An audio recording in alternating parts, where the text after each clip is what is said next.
Shalom saudara sekalian.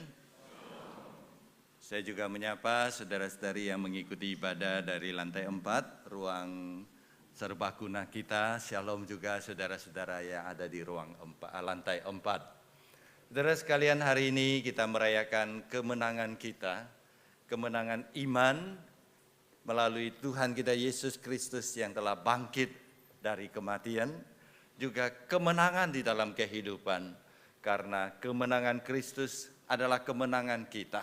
Kita adalah pengikut-pengikut Kristus, Kristus menang, kita juga sudah menang. Tema kita hari ini adalah His Story, My Victory. Kisah Yesus Kristus, kemenangan Kristus adalah kemenangan kita. Sebelum kita membaca Alkitab, kita tundukkan kepala, kita berdoa. Segala puji syukur kami panjatkan dan kembalikan kepada Allah kami yang bertata di surga, yang begitu mengasihi kami, mengutus putra-Mu yang tunggal Yesus Kristus mati bagi kami, dan bersyukur dalam kuasa Allah telah membangkitkan Tuhan dan Juru Selamat kami dari kematian dan membawa kemenangan, tidak hanya mengalahkan maut, tapi juga mengalahkan segala penderitaan dan segala dosa di dalam kehidupan kami. Sehingga hari ini dengan mengandalkan Kristus, kami boleh memiliki kemenangan. Kami juga bersyukur Allah Roh Kudus yang menuntun kami memiliki kehidupan yang baru, kehidupan yang memancarkan kemenangan untuk kemuliaan nama Tuhan Allah Bapa kami di surga. Terima kasih Tuhan, sebentar kami akan membaca dan merenungkan firman-Mu. Urapi hamba-Mu dan urapi setiap saudara-saudari kami yang mendengarkan. Berfirmanlah kepada kami Tuhan, hati kami sudah siap sedia. Demi nama Tuhan Yesus kami berdoa. Amin. Kita akan membaca 3 ayat. Ayat pertama berbicara tentang tujuan kedatangan Yesus yang mati bagi kita. Bagian kedua berbicara tentang hasil dari kebangkitan Yesus Kristus yang mengalahkan maut. Bagian ketiga berbicara tentang Kristus sesudah kebangkitannya kembali kepada kemuliaan yang kekal sampai selama-lamanya. Dalam Markus pasal 10 ayat 45. Markus pasal 10 ayat 45 Alkitab berkata, "Karena anak manusia juga datang bukan untuk dilayani, melainkan untuk melayani dan untuk menyerahkan, memberikan nyawanya menjadi tebusan bagi banyak orang." Yang kedua di dalam 1 Korintus pasal ke-15. 1 Korintus pasal ke-15 ayat ke-54 sampai 56. 1 Korintus pasal ke-15 ayat 54 sampai 56. Sesudah yang dapat binasa ini mengenakan yang tidak dapat binasa, dan yang dapat mati ini mengenakan yang tidak dapat mati, akan digenapi firman yang tertulis, "Maut telah ditelan dalam kemenangan. Hai maut, di manakah kemenanganmu? Hai maut, di manakah sengatmu? Sengat maut ialah dosa, dan kuasa dosa ialah hukum Taurat.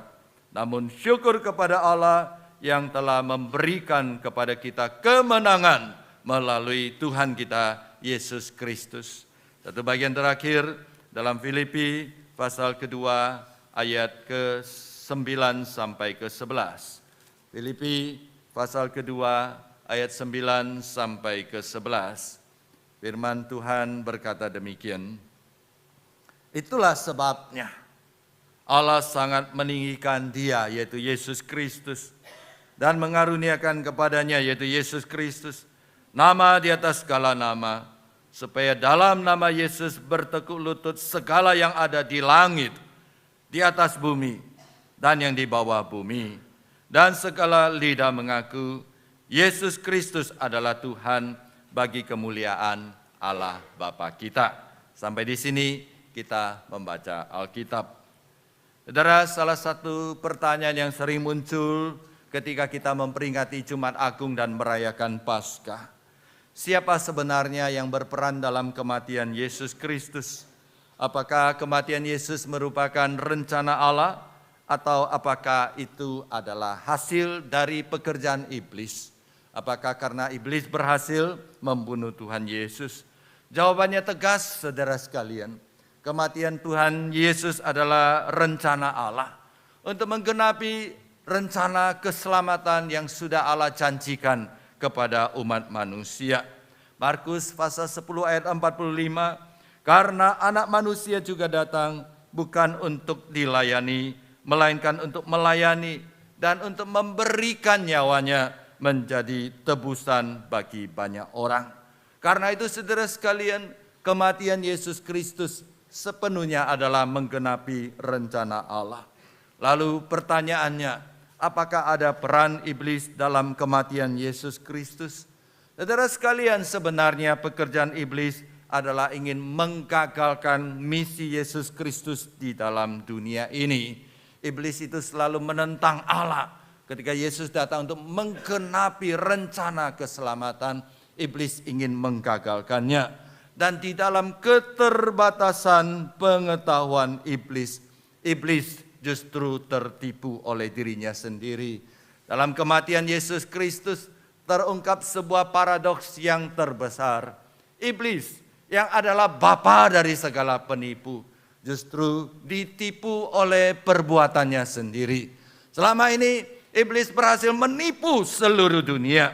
Dan ketika Yesus mati di kayu salib, iblis justru tertipu oleh perbuatannya sendiri. Iblis tertipu dalam dua cara. Yang pertama, iblis mengira dengan membunuh Yesus Kristus, dengan Yesus mati di dalam dunia ini, maka dia akan berhasil menghalangi misi Yesus Kristus. Saudara sekalian, iblis salah besar. Justru yang terjadi adalah dengan Yesus mati di kayu salib, maka misinya akan tercapai. Yesus memang datang untuk mati. Yesus datang memang untuk menggantikan manusia. Seharusnya saudara sekalian, kalau kita boleh memberikan nasihat kepada iblis. Iblis, kamu jangan menghalangi Yesus mati ya. Kamu jangan membunuh Yesus Kristus. Kamu halangi Yesus mati. Karena kalau kamu berhasil membuat Yesus mati, misinya tercapai. Seharusnya saudara sekalian, iblis menghalangi supaya Yesus jangan mati dibunuh. Karena kalau Yesus tidak mati di kayu salib, maka misinya akan gagal dan tidak akan ada pengampunan dosa. Yang kedua, iblis tertipu oleh perbuatannya sendiri karena dia mengira maut akan mengakhiri pelayanan Yesus Kristus.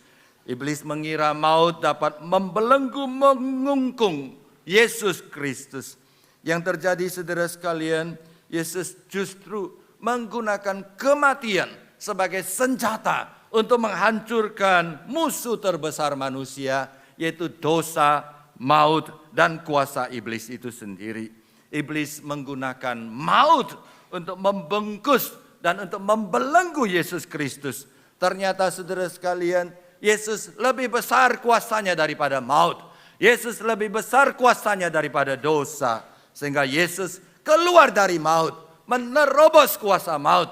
Dan Yesus tampil sebagai pemenang. Saudara sekalian, itulah Paskah, itulah kebangkitan Yesus Kristus. Saudara sekalian, kebangkitan Yesus Kristus adalah kemenangan terbesar yang pernah terjadi. Kebangkitan Yesus mengalahkan musuh terbesar dari umat manusia. Sehingga seperti yang kita baca dalam 1 Korintus pasal 15 ayat 54 sampai 56. Maut telah ditelan di dalam kemenangan. Maut yang selama ini menjadi momok yang menakutkan manusia sudah dikalahkan oleh Yesus Kristus. Hai maut, di manakah kemenanganmu? Hai maut, di manakah sengatmu? Sengat maut adalah dosa, dan dosa itu sudah dihancurkan oleh Yesus Kristus. Jadi waktu Yesus mati di kayu salib, dia sudah membayar lunas hutang dosa saudara dan saya. Waktu Yesus mati di kayu salib, Yesus sudah membayar lunas hutang dosa saudara dan saya. Dan waktu Yesus bangkit dari kematian, maka Yesus sudah mengalahkan maut. Karena itu salib adalah mujizat dari Allah. Salib adalah tempat di mana keadilan dan kasih Allah bertemu. Dan salib adalah di tempat di mana penghukuman Allah dan pengampunan Allah bertemu. Pengadilan, penghukuman, dan pengampunan adalah seperti air dan minyak yang tidak mungkin bertemu. Tetapi di kayu salib, dua hal itu dipertemukan oleh Yesus. Di saat yang sama ada penghukuman dan pengampunan. Dalam kuasanya Yesus menembus dan menghancurkan kuasa maut. Jika maut dan dosa adalah ibarat satu bangunan, maka Yesus masuk ke dalam maut. Yesus menghancurkan fondasi bangunan tersebut sehingga maut sudah tidak ada lagi kuasanya. Kalau maut itu adalah ibarat binatang buas, maka maut sudah dijinakkan oleh Yesus Kristus. Maut yang sebelumnya menakutkan, sekarang justru menjadi sahabat bagi orang percaya. Saudara dengarkan baik-baik kalimat ini.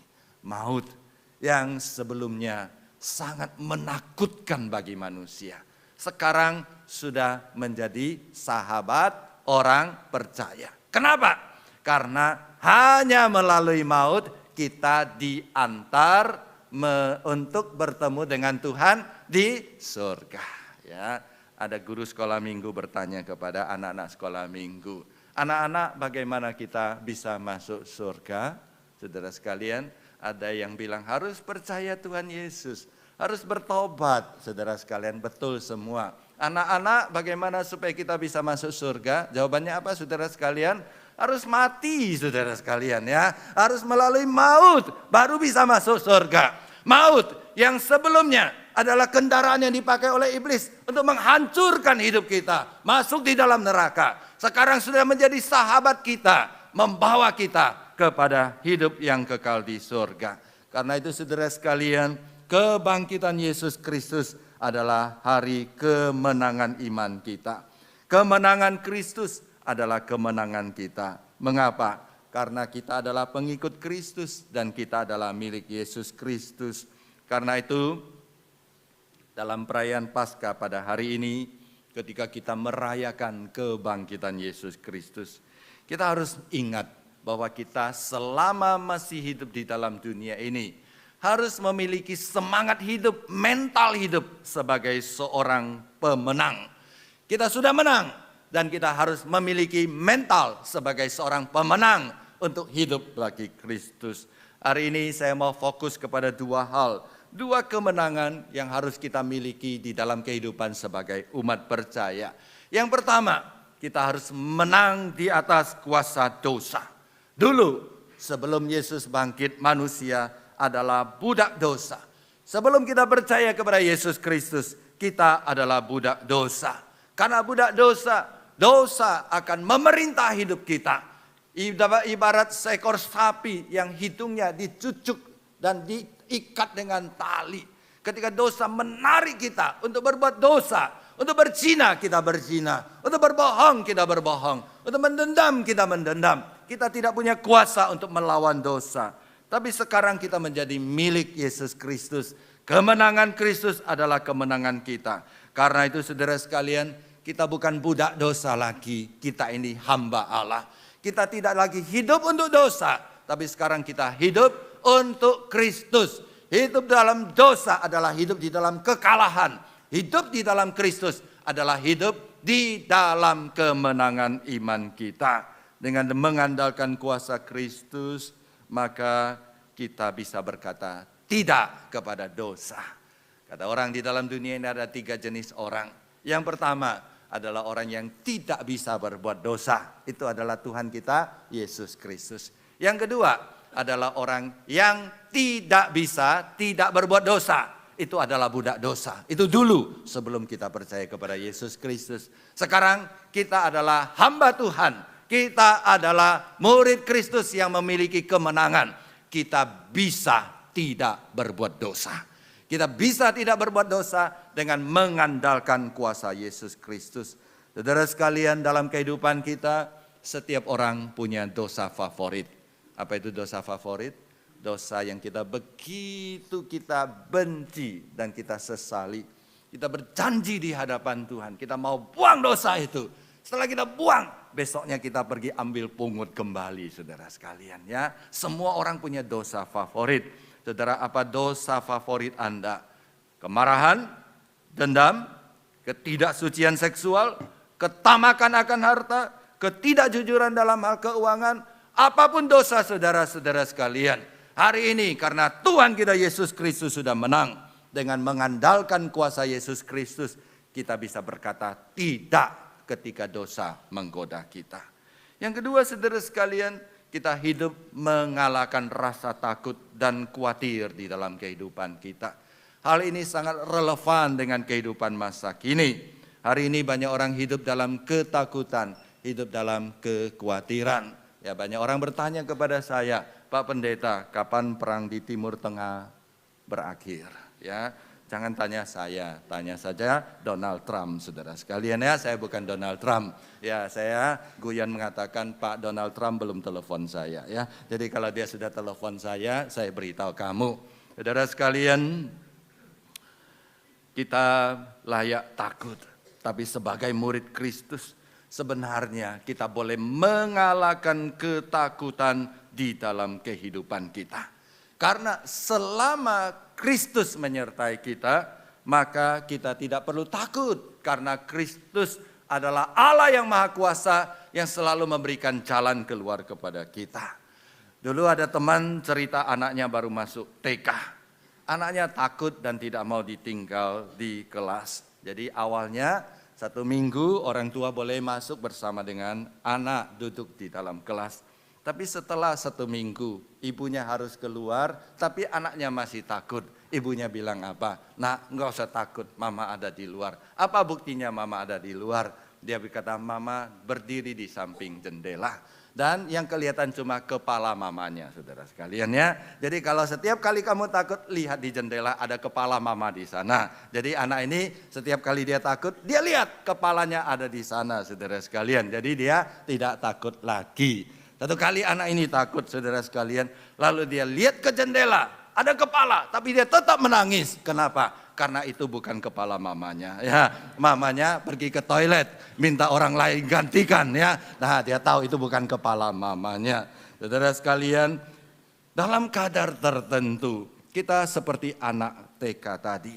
Kita sering mengalami kekhawatiran dan ketakutan di dalam kehidupan kita.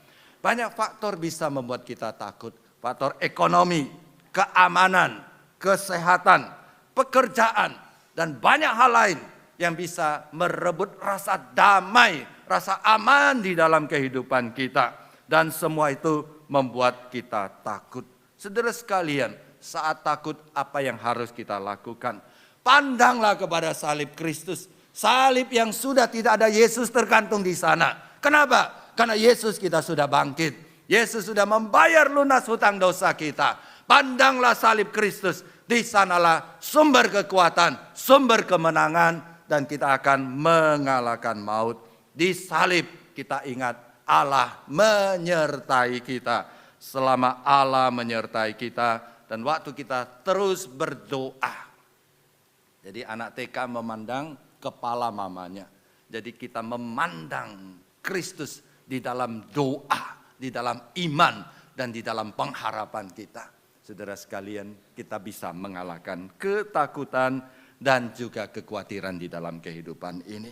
Saudara sekalian, itulah kemenangan pertama yang kita pelajari pada hari ini. Kristus sudah bangkit, Kristus sudah menang, Kristus sudah mengalahkan musuh terbesar kita, dan Kristus ingin kita juga hidup di dalam kemenangan. Kemenangan atas dosa, dan kemenangan atas ketakutan dan kekhawatiran. Kemudian kemenangan kedua yang kita pelajari hari ini tercatat di dalam Filipi pasal 2 ayat 9 sampai 11. Saudara sekalian, bagian ini mencatat kemenangan Kristus dalam dimensi yang berbeda, yaitu kemenangan eskatologis. Apa itu kemenangan eskatologis? Yaitu kemenangan gilang gemilang yang akan digenapi Yesus Kristus pada akhir zaman.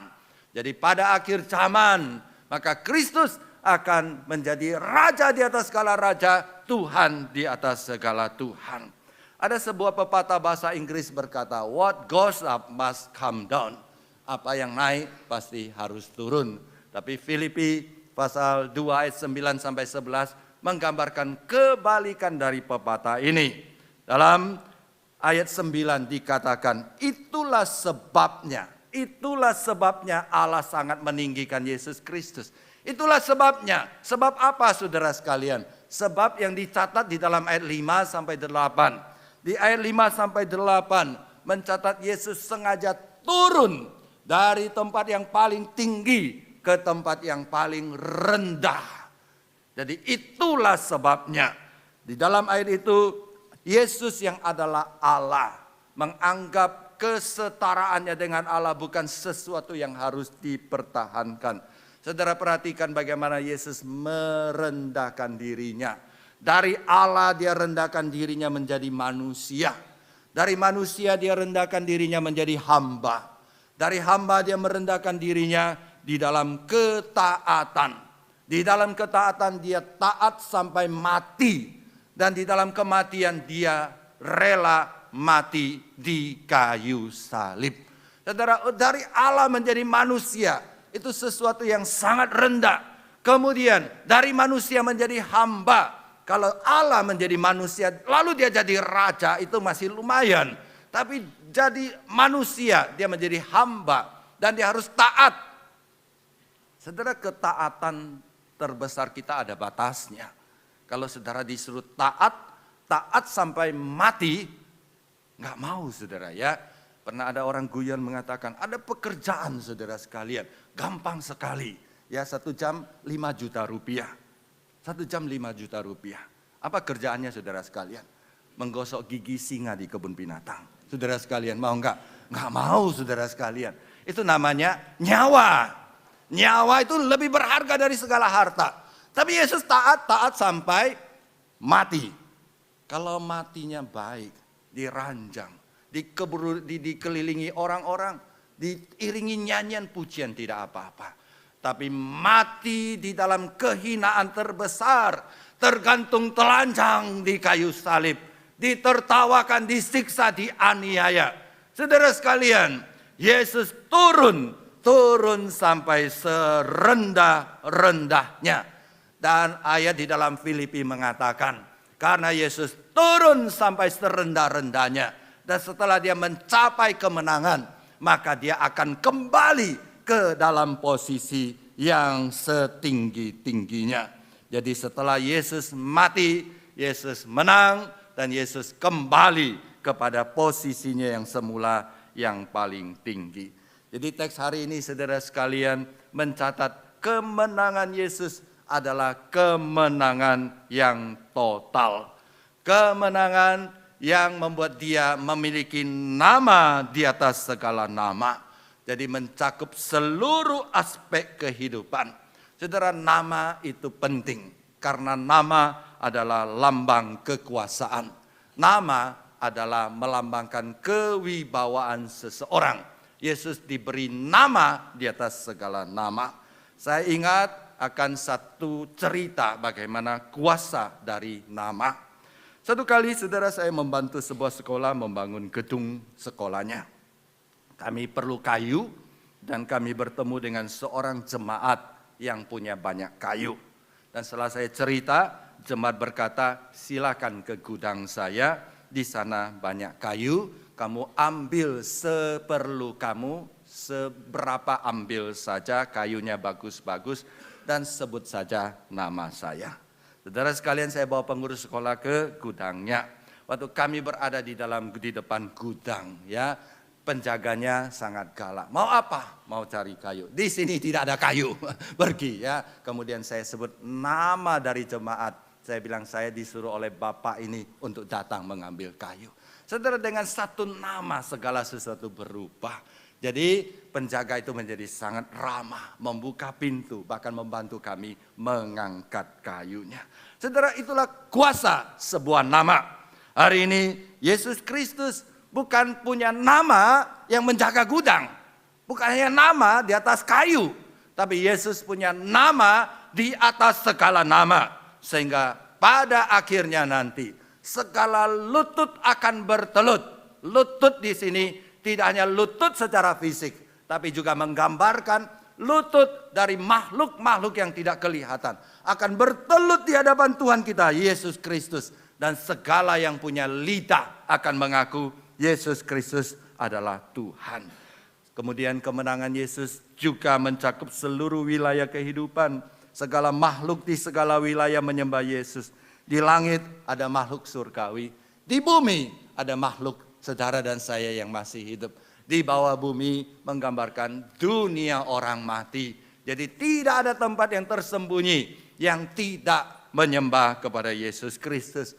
Saudara sekalian, bukankah gambaran ini semua lutut bertelut di hadapan Yesus Kristus. Semua lidah mengaku, memuji, mengagungkan Yesus adalah Tuhan. Segala makhluk, baik yang hidup, yang mati, di surga dan di bumi menyembah Yesus Kristus. Saudara mendapatkan gambaran seperti apa?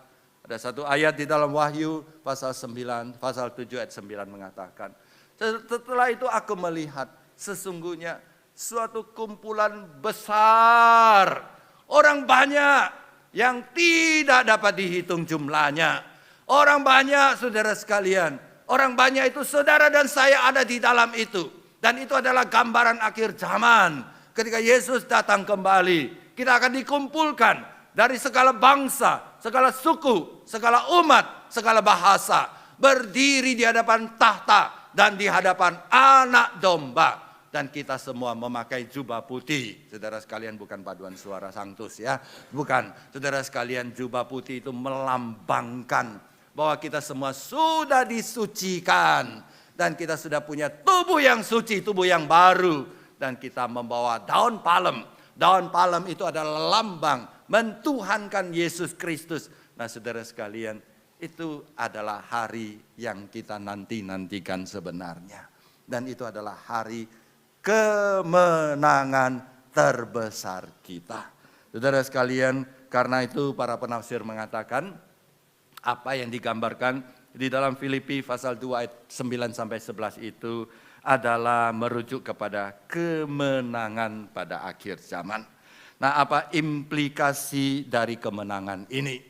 Implikasinya adalah saudara sekalian, kebangkitan Yesus Kristus menjamin kemenangan kita pada akhir zaman nanti. Karena kita adalah milik Yesus Kristus.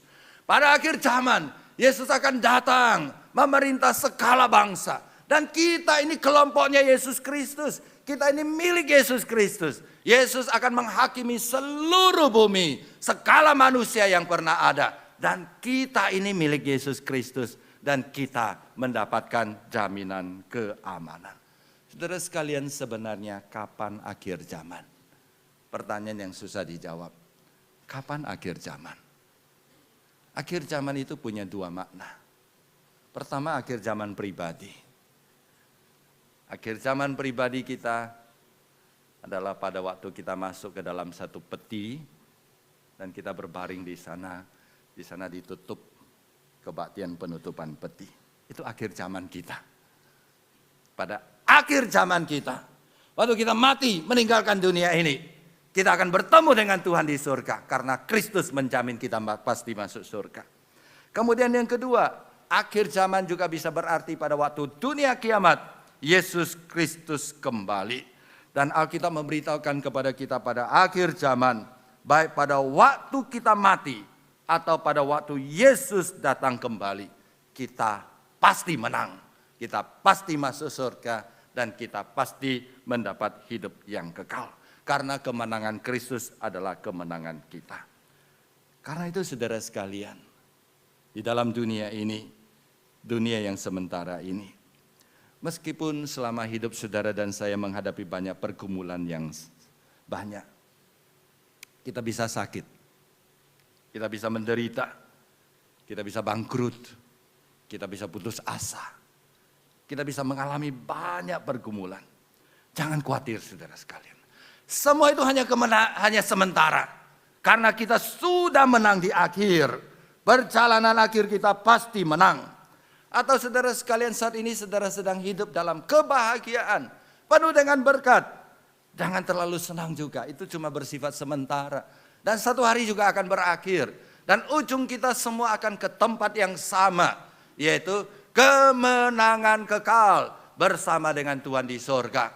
Pada waktu itu kita semua akan berkumpul, kita bertelut di hadapan Tuhan kita Yesus Kristus. Kita menyembah Dia di dalam kemuliaan dan kita memuji Dia, mengaku Dia adalah Tuhan dan Juru Selamat kehidupan kita. Saudara sekalian, itulah yang disebut dengan mental kehidupan dalam kemenangan. Kebangkitan Yesus menjamin satu hal bagi kita, bahwa kita pasti akan mendapatkan kemenangan, yaitu hidup yang kekal di akhir kehidupan kita. Karena itu jangan menjalankan kehidupan, seolah-olah kita akan selamanya hidup di dalam dunia ini. Ingat saudara sekalian, kita cuma numpang lewat di dalam dunia ini. Dan kita bersyukur pada akhir hidup kita kemenangan sudah dijamin. Karena Yesus yang sudah menang menunggu kita di sana. Dan kita akan dibawa ke dalam kekekalan untuk selama-lamanya. Jika ada penderitaan dan kegagalan, jangan terlalu bersedih karena itu akan berlalu. Jika ada kebahagiaan dan kesuksesan, itu adalah berkat Tuhan. Dan jadikan itu menjadi saluran berkat kepada sesama, itu pun akan berakhir. Hari ini saudara sekalian, sebagai orang yang hidup di dalam kemenangan, kita berbeda dengan orang yang belum percaya. Fokus hidup kita adalah di dalam hari itu. Hari kemenangan besar kita bersama dengan Tuhan di sorga. Sehingga semua yang kita lalui adalah alat, adalah kendaraan bagi kita untuk mencapai tempat di sana. Saudara sekalian, hari ini kita merayakan Paskah. Kita diingatkan His story, cerita Yesus Kristus, my victory, adalah kemenangan saya. Mari kita pulang dan kita jalani hidup kita dengan sebuah tekad. Dan hari ini saya sebut tekad Paskah. Saya mau saudara bersama dengan saya mengikrarkan tekad Paskah di hadapan Tuhan. Saya undang semua jemaat berdiri. Bersama saya dengan penuh keyakinan kita ucapkan tekad Paskah kita, ya. Tekad Paskah 2-3. Dengan mengandalkan kemenangan Kristus, saya bertekad menang atas kuasa dosa, tidak hidup dalam khawatir dan takut, menatap hidup kekal dengan penuh sukacita. Tuhan menolong kita, mari kita berdoa. Kami bersyukur Tuhan, kami boleh tidak berbuat dosa, karena kuasa Kristus bisa menolong kami. Kami boleh tidak takut dan khawatir, karena ada Yesus yang menyertai kami. Kami menatap fokus kepada hari kemenangan besar itu.